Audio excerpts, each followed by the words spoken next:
The last warning. The Galactic Council chamber was vast, its ceiling high enough to hold the hopes and fears of 100 species. The air hummed with whispers, the soft rustling of robes, the clicking of mandibles, the shifting of reptilian scales. Representatives from across the galaxy sat in curved rows, their eyes fixed on the center of the hall. There, standing alone, was the human diplomat. His name was Elias Carter. He was not a soldier, not a warrior, but today he carried the weight of an entire species on his shoulders. His jaw was tight, his fists clenched at his sides. Every breath he took felt heavy. Behind him, a massive holographic screen displayed the latest images from Coria 7, the Terran colony that had been reduced to fire and ash. The attack had not been a simple raid. The Varlock Empire, the most ruthless species in the galaxy, had unleashed their full power on innocent civilians. They bombed cities, destroyed hospitals, and burned entire forests.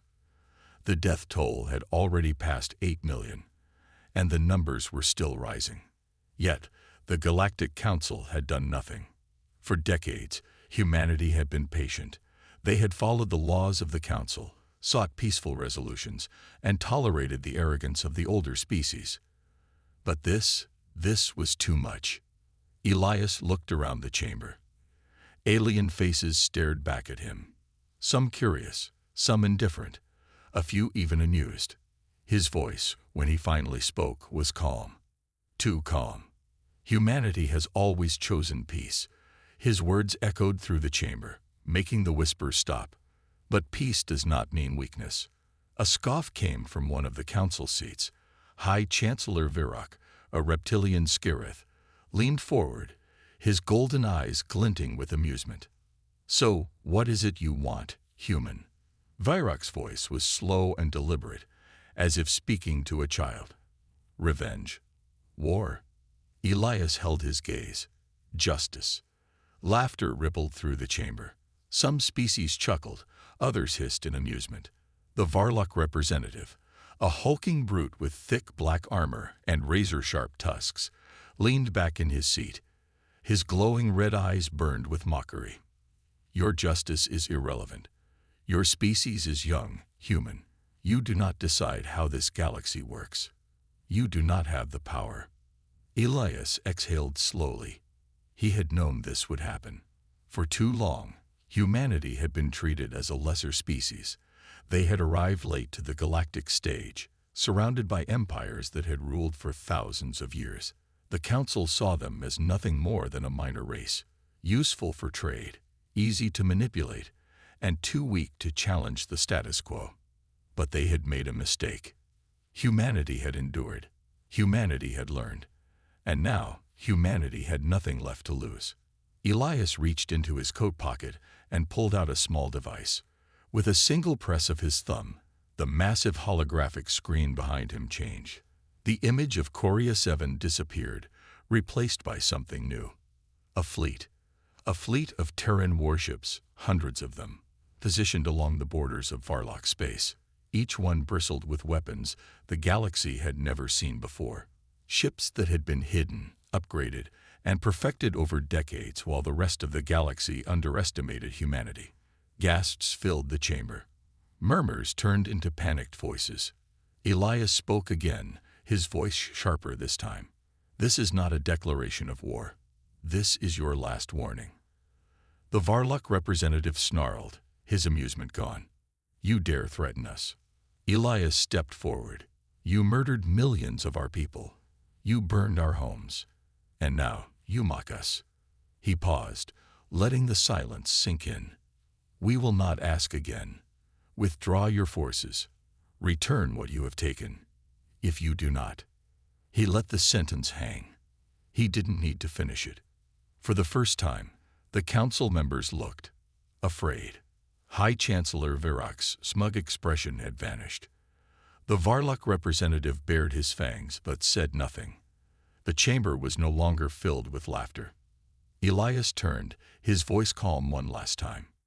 "You have 7 days." Then, without another word, he walked away, leaving the weight of his warning behind. Humanity had been patient for too long. Now, the galaxy would learn what happened when that patience finally broke. The day the sky burned, the warning had been given. 7 days. 7 days for the Varlock to retreat, to make amends, to undo the devastation they had wrought upon Coria 7. But the Varlock did not retreat. They laughed. Across the Galactic Council, the news spread like wildfire. The humans had threatened an empire. A young species, barely a few centuries into space travel, dared to challenge the most feared military force in the known universe. It was absurd. It was suicidal. And yet, something felt different. For the first time, doubt crept into the minds of the elder species. The images Elias Carter had shown them, the silent, motionless fleet at the edge of Varlock space, were not the desperate last stand of a dying race. It was a statement, a warning that carried weight. Still, the Varlock believed in their supremacy.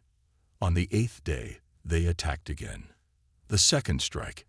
At precisely dawn, a fleet of Varlock warships descended upon another human colony, Arden VI.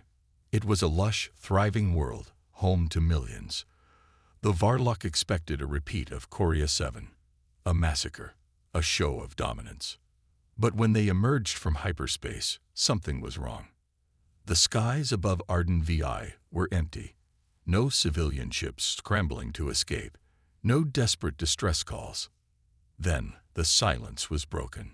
A single human transmission cut through the void. One sentence, one final message. You were warned. The Varlock barely had time to process it before the sky exploded. Retribution. The first strike came from above. Massive orbital platforms, hidden within Arden VI's upper atmosphere, roared to life. These were not ordinary defenses. These were Thorn-class rail cannons, weapons capable of ripping through the thickest hulls in the galaxy. In a single instant, half the Varlock fleet was reduced to wreckage. The survivors panicked, scrambling to regroup. But it was already too late. The sky burned as thousands of human warships emerged from the shadows. They had not been stationed defensively. They had been waiting. This was not a counterattack. This was a trap. For years, humanity had been underestimated. They had been dismissed as fragile, as overly diplomatic, as too reluctant to fight. But what the galaxy never understood was that humans were never weak. They were calculating. And now, they were done waiting. No more mercy. The Varlock fleet tried to retreat. Their ships twisted in desperation, engines flaring as they attempted to jump into hyperspace. But humanity had planned for this too. A pulse detonated across the battlefield. A gravimetric disruption wave, a new Terran technology, rippled outward, ripping hyperspace corridors apart. The Varlock were trapped. One by one, their ships were annihilated. Some were disabled, left floating helplessly as Terran boarding crews stormed their decks. Others were destroyed outright. Their screams echoed through the void, unanswered.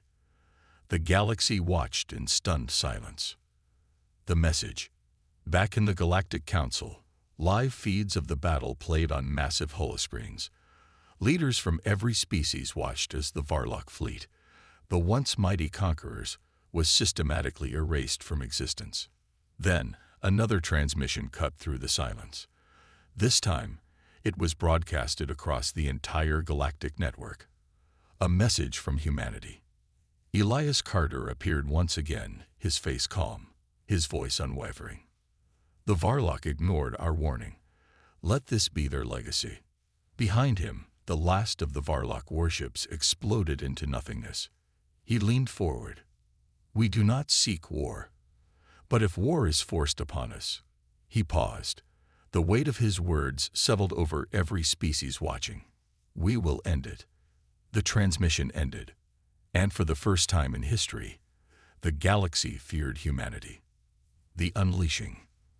The silence that followed the destruction of the Varlock fleet was more terrifying than the battle itself.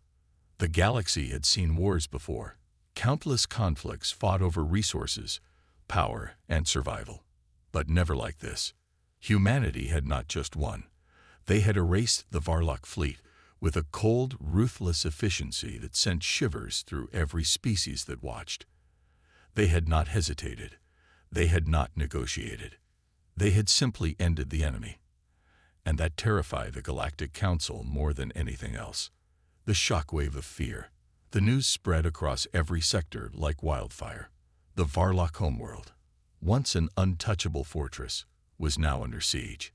Terran warships, faster and deadlier than anyone had thought possible, moved through their space like ghosts. Planets surrendered before a single shot was fired. Varlock civilians, raised to believe they were the apex predators of the galaxy, now begged for mercy. But the humans were not here for conquest. They were here for justice. Captured Varlock officers were paraded before the council, their once proud armor torn, their tusks shattered. They had mocked humanity. They had ignored the warning. Now, they kneeled before them. The council's panic.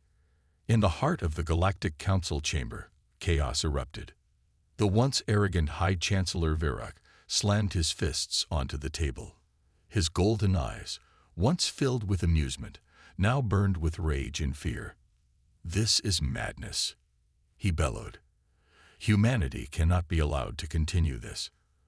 A frail bird-like ambassador from the Zephyri race hesitated before speaking. "But they warned us."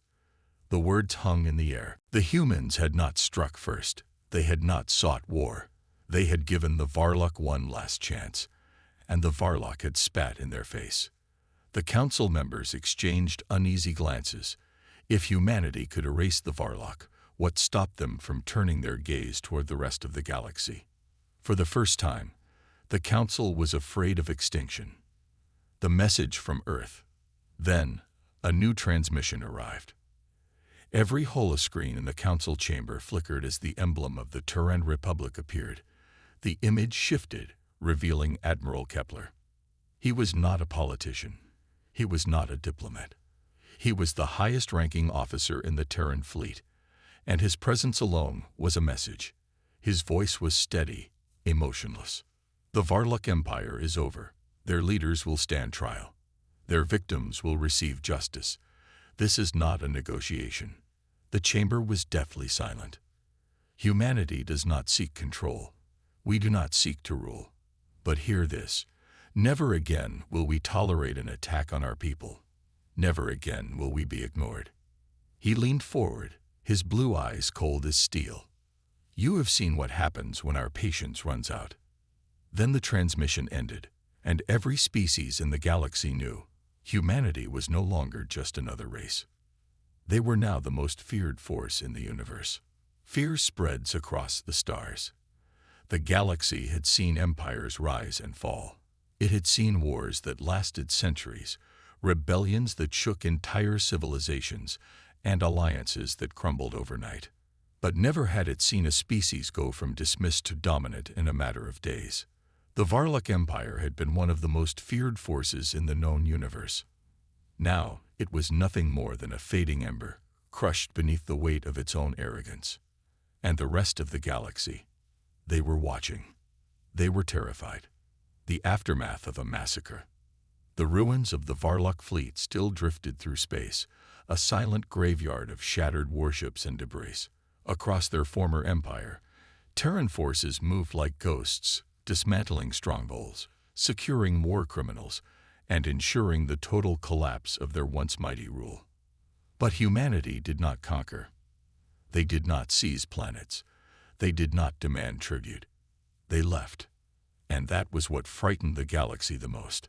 Had it been the Itheri, the Skireth, the Dominion, any other species would have carved the Varlock systems into pieces, claiming worlds, enslaving survivors, and expanding their reach. But the Terrans, they simply destroyed, punished, and vanished. It sent a message more powerful than any fleet. They do not want to rule. They want to be left alone. And if they are not, they will end whoever stands in their way. The whispering of the great powers. In the dark corners of the universe, the oldest civilizations gathered in secret.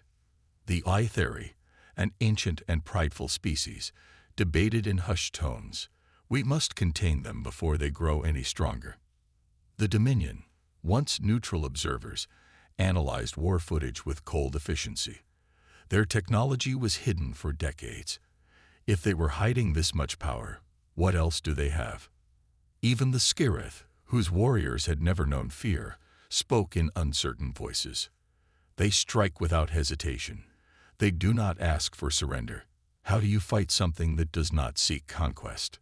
The Galactic Council, once the greatest governing body of the stars, now felt powerless. For centuries, they had dictated the laws of war, negotiated peace, controlled the balance of power. Now, a single species had shattered that illusion in a matter of days. A fleeing warlord, a lesson unlearned. But not everyone had accepted defeat. Deep within the remnants of the Varlock Empire, a figure still clung to power. Supreme Warlord Tevorus. Once, he had commanded legions. Now he was little more than a fugitive, moving from one hidden base to another. His empire was gone, his fleets destroyed, his people broken. But Tevorus was not a creature of surrender. He was a creature of vengeance. And so, in the depths of space, he sent a desperate transmission. Not to the Council, not to the remaining Varlock colonies, but to those who hated humanity the most. The old powers. The humans have revealed themselves. He growled into the darkness. But they are not invincible. They bleed, just like the rest of us. And I know how to make them suffer. His message spread like a plague, reaching the ears of those who wanted to see humanity fall. And so, while the galaxy trembled before Earth's fury, new enemies began to rise. The fall of an empire. The Varlock Empire was gone in all but name. Their fleets were shattered, their warlords hunted, their homeworlds in ruin. Yet, in the darkest corners of space, the embers of their hatred still smoldered, and Supreme Warlord Tevorus refused to let them die out. His transmission had reached those who feared humanity's rise. The old powers, the empires that had once ruled unchecked, now saw an opportunity. A chance to strike before it was too late. A chance to erase humanity from existence. The gathering of the shadows. Across the galaxy, secret meetings were held. Messages were exchanged in encrypted frequencies, fleets repositioned in the dark. The Skirith warlords, the Dominion tacticians, and the remnants of the Varlock gathered under a single purpose. Tevorus stood at the center of it all. They think they have won, he snarled, addressing his new allies. They think we will cower and beg. His tusks gleamed in the dim light of the war room. But they made a mistake. They let us live. The others listened, wary but intrigued. The Dominion's cold strategists calculated odds. The Skirith warriors, ever prideful, spoke in hushed tones of revenge. And then, Tevorus delivered his final words. We do not need to defeat them in battle. His red eyes burned with fury. We only need to make them suffer. A cruel plan was set in motion. A terror unlike any other. For all their strength, the humans were still few. Their colonies, though growing, were not spread across thousands of systems like the older empires. Their people, though fierce, still relied on fragile connections between the stars. So the enemy chose their target well. They would not attack Earth. They would not attack the fleets. They would attack the fragile heart of humanity. The places where families lived. The trade routes where food and medicine flowed. The settlements that had never known war. It began with disappearances. Cargo ships en route to distant colonies simply vanished, their distress beacons never activating. Space stations lost contact with nearby sectors, only for patrol ships to arrive and find them empty. Entire planets went silent. No explosions, no invasions, just silence. The day humanity bled. Then the first message arrived. It was broadcasted across every Terran channel, played in every colony, on every military outpost, on every civilian terminal. A dimly lit room, shackles, shadows, and then the first human prisoners. Their uniforms torn, their faces bloodied. Tavares stood behind them, his massive form towering over the broken soldiers. He stared into the camera, his voice dripping with venom. "You thought you were gods. You thought we would kneel." He lifted one of the prisoners, a young lieutenant, by the throat. "But now you will learn what true suffering is." The last thing the galaxy saw was the man screaming. And then the feed cut out. The unleashing. Again. The next morning, Earth fell silent. Not because of fear, not because of uncertainty, but because something far more dangerous was happening. Humanity was making a decision. For the second time in history, the Galactic Council gathered. The other species, those who had once mocked humanity, now watched carefully. They had seen what happened when the humans were pushed too far. And now, they had been pushed even further. The president of the Terran Republic stood before them. No speeches, no diplomacy. She simply showed them a list of every colony that had gone dark, a list of every missing ship, and then the final words. "We will not negotiate. We will not ask for their return. We will make an example." Then the Terran fleet moved, and this time they did not plan to stop. The silence after the storm. The galaxy had seen humanity fight before. They had seen the Terran fleets tear through the Varlock like a storm of fire and steel. They had watched in horror as an empire was reduced to nothing. But this was different. This was not war. This was retribution. And there would be no survivors. The hunt begins. The Terran fleet did not attack like a traditional armada. There was no grand invasion, no battle lines, no drawn-out sieges. Instead, they came as shadows. One by one, the factions that had aided Tavares disappeared. A Scarith warship, heavily armed and patrolling the fringes of deep space, received a single transmission. No threats, no demands, just a simple statement. "We see you." Then, without warning, the ship was gone. Not destroyed, not captured, simply wiped from existence. No distress beacon, no wreckage, just silence. The same happened across the galaxy. Dominion intelligence outposts were reduced to cold, dead husks, their encrypted data stolen before the last crew member ever realized they had been breached. Varlock holdouts, hidden deep in abandoned asteroid fields, were found and erased.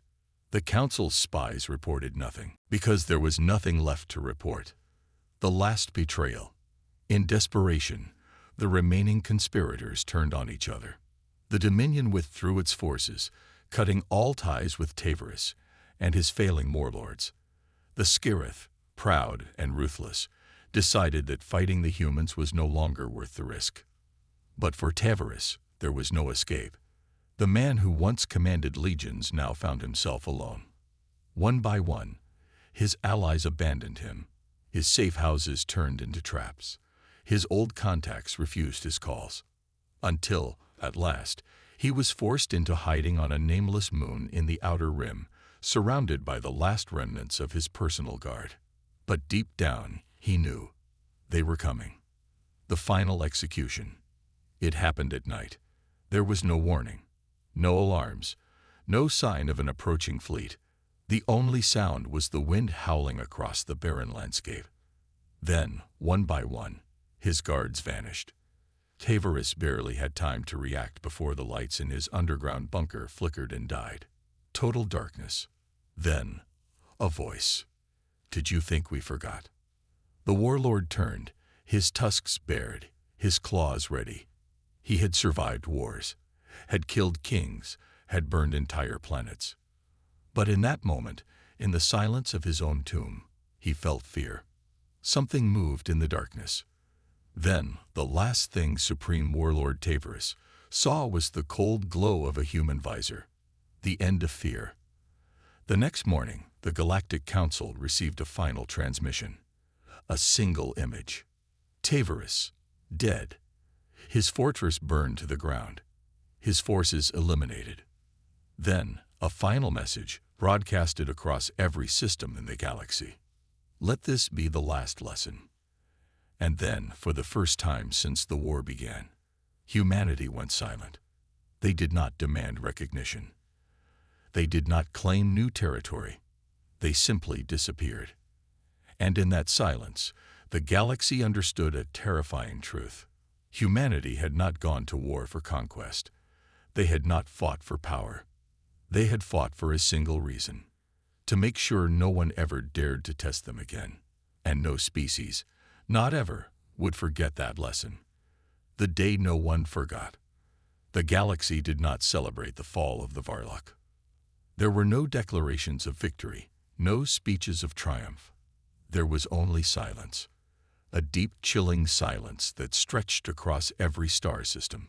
For the first time in recorded history, no war raged, no empire schemed in the shadows, no warlords plotted invasions, because fear had done what no treaty ever could. The Ghost Fleet, even after the war had ended, humanity's presence remained a mystery.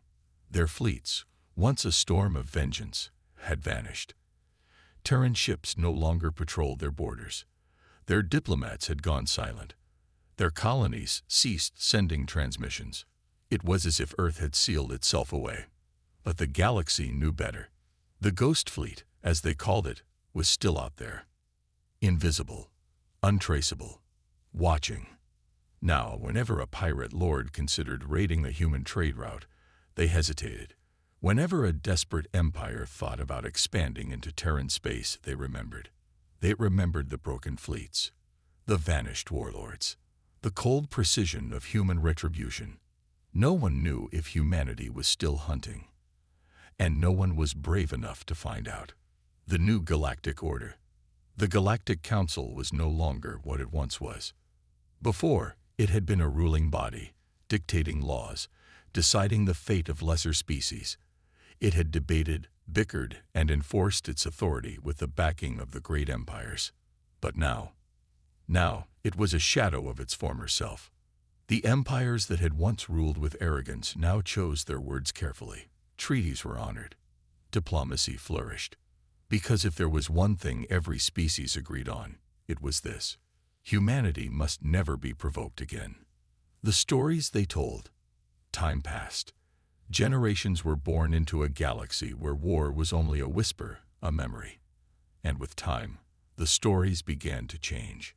Children across the stars were told bedtime tales of the day the sky burned. They spoke of a species that had once been peaceful, but when tested, became a force of nature. Some called them monsters. Some called them gods. Most simply called them the unyielding. But no species ever forgot. No empire ever dared to push them again. And so, as the centuries passed, humanity remained a legend, a warning.